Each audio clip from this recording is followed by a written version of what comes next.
What's up YouTube? Voltron00x here, doing my third vlog. So this one's going to be focused mostly on this little guy right here. This is the Pebble Time Steel, which just came in pretty late. I mentioned it in my last video, and here it is. So I've been wearing the Moto 360 for, I guess, right about a year now, and I've been pretty happy with it. I've basically worn it every day. I think there's one day I forgot to charge it, and I didn't bring it down the shore for a week vacation. But other than that, I've traveled with it. I wear it to work. I wear it pretty much every day. I definitely find it to be a nice product. I like how it looks. The battery life's been okay. It pretty much lasts a day, which is fine. I really like the charging functionality. I think one of the smartest things they did with the Moto 360 is the charging cradle that they have that you can set on your bedside and use like a clock at night. They actually just released an update for it that lets you actually snooze your alarm, which I love. So I mean, for 10 years I've been using a cell phone as an alarm clock. So now I don't actually have to have my phone next to me anymore. I can be charging across the room. If I have my 360 next to me, I can snooze my phone alarm on the watch, on the cradle, which is cool. You can also swipe up and down to change the colors now of the clock screen. You can do it through the app too, but it's cool you can do it without the app. So I definitely like that. I find that to be a good product.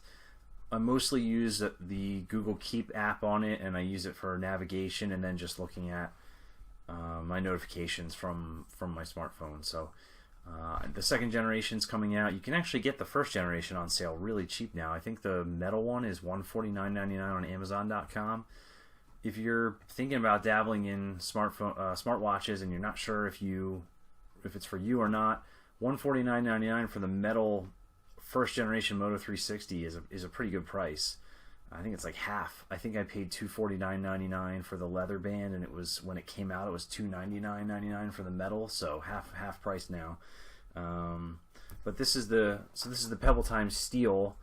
The original Pebble Time from the Kickstarter didn't really impress me.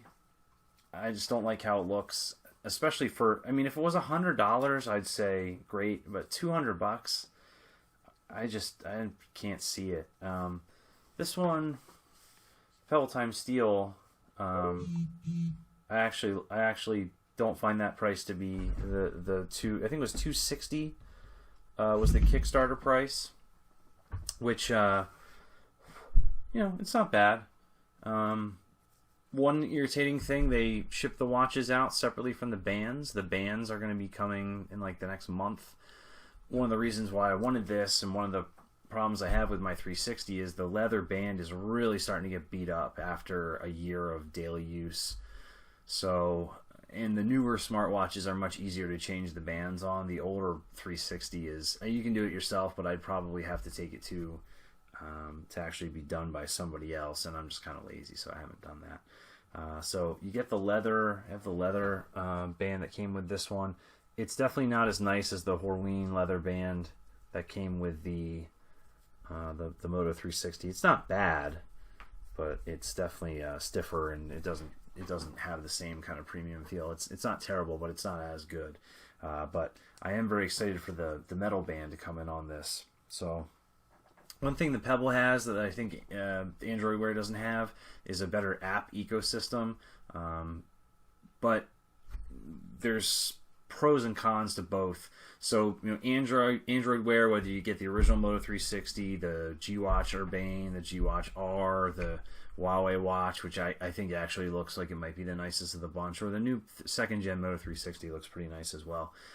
You're trading, and I guess I should throw the Apple Watch in there too. You're trading bad battery life for anywhere from a day to 2 days, and in some cases, or a lot of cases, a screen that's not always going to be on.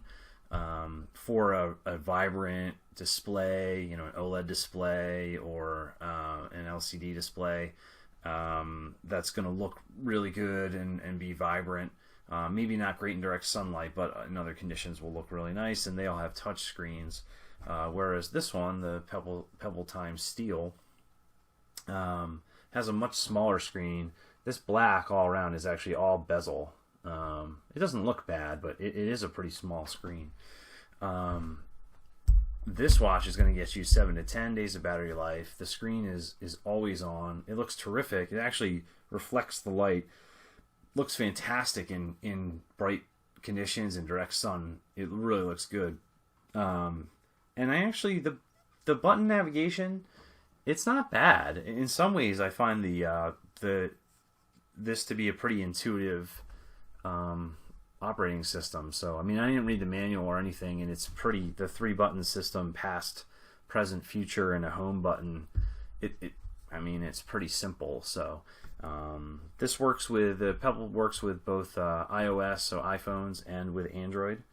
I couldn't get it to pair to my iPhone 5S this morning. I didn't try that hard, but I tried a couple times. It didn't work. It paired right away with my my last year Moto X. So that was cool. Notifications came right through.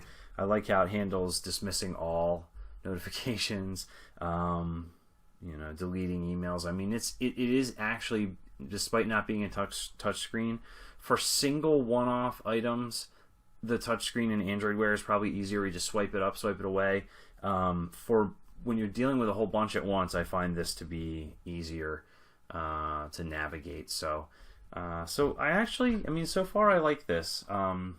It doesn't have the same, it doesn't have the charging dock. Again, I love that charging dock on the 360. I think it's just genius. It's by far the best charging solution of any of the watches that are out there, including the Apple Watch. Nobody's got a charging solution that's as cool as the 360 dock. Of course, this one you're not going to have to charge nearly as frequently, so maybe it doesn't matter. But it just has like a loose magnetic proprietary plug that goes on the back. So I'm going to write up a full review of this. I don't know if I'm going to do a full video review or not. I mean, it's a watch. It does things. I don't know. I don't know if that's something I really feel like doing or not, but we'll see. But I'm definitely going to write it up and do a comparison. I'm also going to be writing a 1-year checkup on the Moto 360, so we'll see how, having used that for a year, what are my thoughts on the platform, how it's matured over the past year, Google Wear, and then the device itself, how is it held up, how's the band held up, how's the body held up. So I'll be writing a review on that. That'll be on Voltron00x.com pretty soon. Last week I talked about the Dell Chromebook 13, so a little bit of a teaser there from Dell.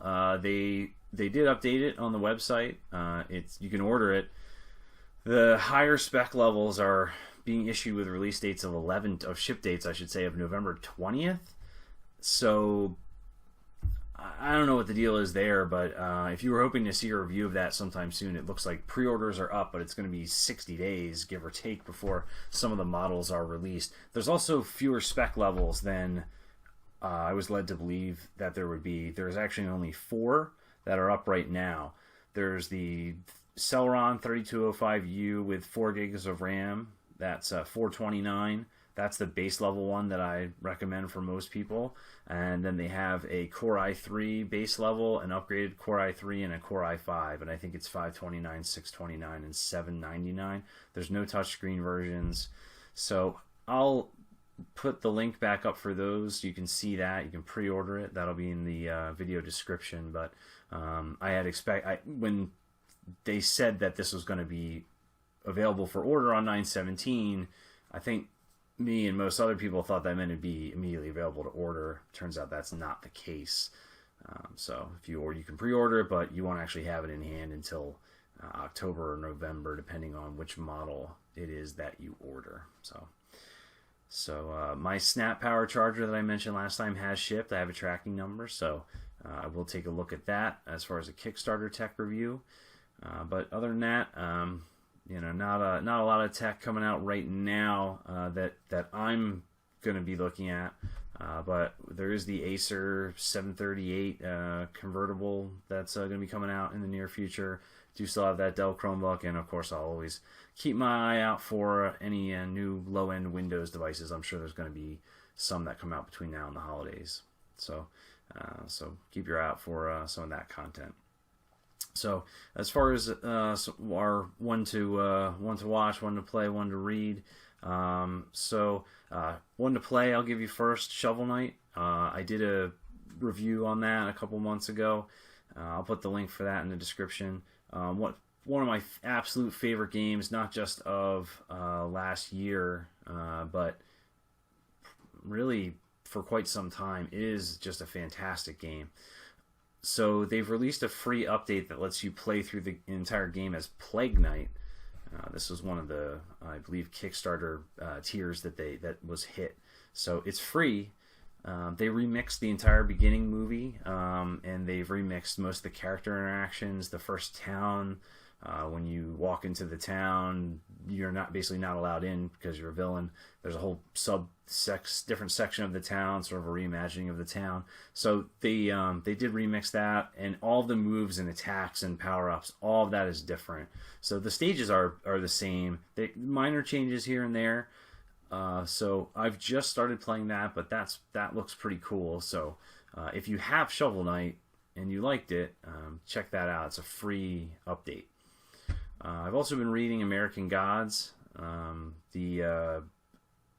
was going to say director's cut, but it's a book. But so it's maybe not the right term, but they did like a re-release of that some years ago, and I read that probably back in 2002 or 2003, the original one. So that's a great book. So I'm making my way back through that. If you've never read that, check that one out. And then one to watch.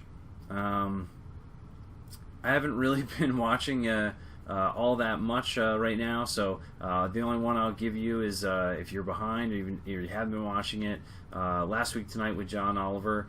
Second season started out kind of slow, my personal opinion, but it's really picked up from there, so strongly recommend at least the last 4 or 5 weeks of season 2 of that show. So that's all I got for this time. Appreciate everybody watching, and check out the video description for some of those links that I talked about, and I'll be checking back in with you guys very soon.